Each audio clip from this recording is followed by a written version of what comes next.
Shalom, saudara-saudara yang dikasihi Tuhan Yesus Kristus, selamat pagi.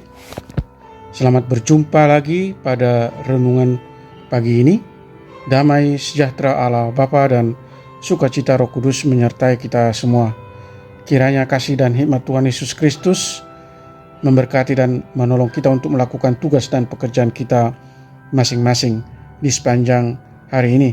Nas renungan buat kita hari ini Rabu tanggal 20 Maret 2024 diambil dari kitab Perjanjian Baru 1 Korintus pasal 1 ayat 3 dikatakan demikian. Kasih karunia dan damai sejahtera dari Allah Bapa kita dan dari Tuhan Yesus Kristus menyertai kamu. Demikian firman Tuhan. Tema renungan, kasih karunia. Saudara yang dikasihi Tuhan Yesus Kristus, Rasul Paulus menulis surat ke jemaat Korintus mengingatkan bahwa kita adalah orang-orang yang oleh Allah dipanggil menjadi orang-orang kudus. Allah secara pribadi mengundang kita menjadi warga kerajaannya yang kekal.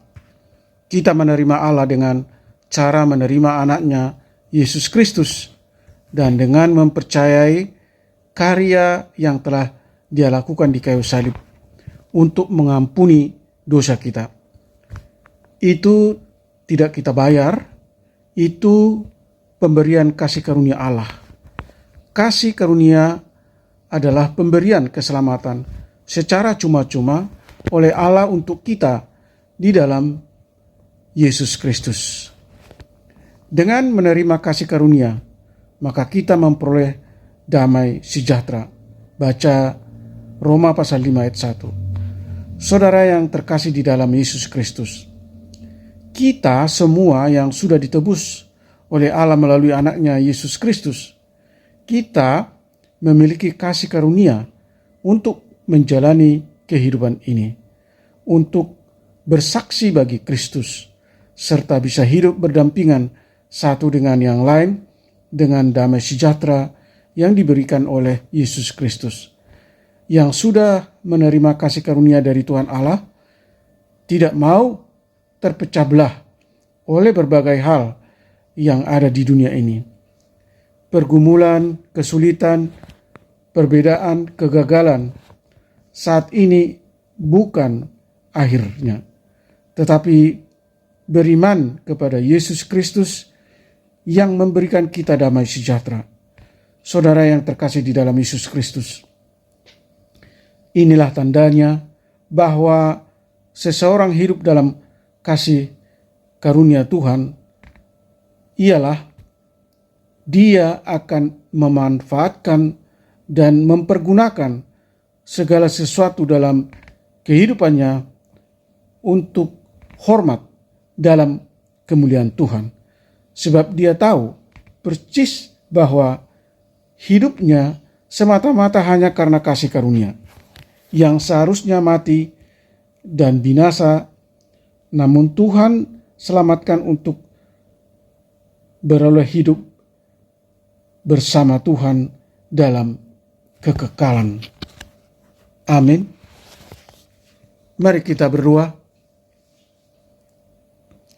Kami bersyukur dan berterima kasih kepadamu, ya Allah, atas kasih karunia dan damai sejahtera dan dari Tuhan Yesus Kristus yang senantiasa menyertai kami. Masih banyak orang yang tidak mengenal dan sadar akan kasih karunia Allah yang begitu besar yang disediakan Allah, sehingga mereka tidak memiliki jendela iman untuk menerima kasih karunia ke dalam diri mereka masing-masing. Itulah sebabnya masih sangat perlu para rasul, hamba-hamba Tuhan bergerak mewartakan kabar baik tentang kasih karunia ini. Kasih karunia adalah kasih yang seharusnya tidak layak kami terima, tetapi diberikan Tuhan kepada kami sebagai sebuah anugerah. Kasih karunia diberikan lewat kematian Tuhan Yesus di kayu salib sebagai pendamaian bagi dosa-dosa umat manusia. Keselamatan diberikan Tuhan kepada setiap orang percaya lewat Yesus yang menebus dosa-dosa umat manusia dengan lunas, bukan karena kami telah berbuat baik, tetapi karena kasih karunia saja. Oleh karena itu, tolong kami Tuhan untuk mau diutus memberitakan Injil keselamatan kepada semua bangsa di dunia ini. Berkati semua para pendengar renungan pagi ini. Jauhkan kami dari segala mara bahaya. Buatlah segala usaha dan pekerjaan kami selalu berhasil.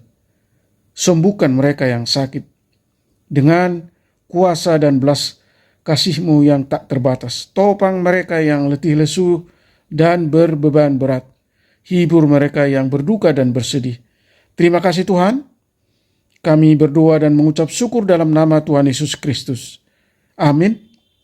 Salam. Selamat beraktivitas, tetap sehat, tetap sukacita. Tuhan Yesus memberkati.